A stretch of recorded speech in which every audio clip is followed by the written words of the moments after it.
বাংলাদেশ দল 2023 ওয়ানডে বিশ্বকাপে জিতেছিল শ্রীলঙ্কার বিপক্ষে, এবার কি শুরুটা শ্রীলঙ্কাকে হারিয়ে শুরু করতে পারবে কিনা এখন যে অবস্থা বাংলাদেশ দলের? না, এই ম্যাচের তো একটা আলাদা উত্তাপ থাকবেই এবং আমার মনে হয় যে ওয়ার্ল্ড ক্রিকেটে এটা কিন্তু একটা আলাদা মানে আমি বলবো যে ইন্টারেস্টিং একটা ব্যাটেল হতে যাচ্ছে। বাট আপনি যদি ওই ম্যাচটা দেখেন, ওয়ানডে ফরম্যাটে যে ম্যাচটা থেকে আমরা হারিয়েছিলাম, ওইটা খেলার যে ইন্টেন্টটা ছিল, যে একটা হাইপটা ছিল, ওটা কিন্তু আমরা সবাই এনজয় করেছি। আমরা সবগুলো ম্যাচ হারার পরে এসে শ্রীলঙ্কার সাথে যেভাবে জিতলাম, আমাদের সবার ভিতরে একটা আলাদা স্পিরিটটা ছিল। তো at this moment way the Bangladesh is playing, because একটা টাফ সিরিজ আমরা খেললাম, আমাদের জন্য টাফ হয়ে গেল, ইউএসএ আমাদেরকে হারিয়ে ফেললো।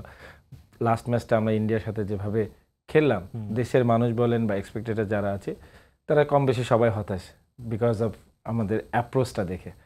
আপনি আউট হইতেই পারেন, বাট আউটের ধরনটা দেখে কিন্তু মানুষ কিন্তু কথা বলছে। অ্যান্ড অবশ্যই আমরা যেটা বলেছেন যে টাইম আউটের নিয়ে তো ম্যাথিউজ অ্যান্ড সাকিব, এটা একটা ওয়ার্ল্ড ক্রিকেটে এখন একটা মানে একটা আলোচনার একটা বিষয়। সাবেক ক্রিকেটাররা বিভিন্ন জায়গায় শো করছেন, সেখানেও আলোচনা আসছে। আপনি যদি দেখেন মর্গান কিন্তু একটা সরাসরি বলেছে যে সে তাকিয়ে আছে এই ম্যাচটার দিকে, যে আবার ম্যাথিউজ অ্যান্ড সাকিবের এটা তিনি দেখার জন্য উপভোগ করবেন।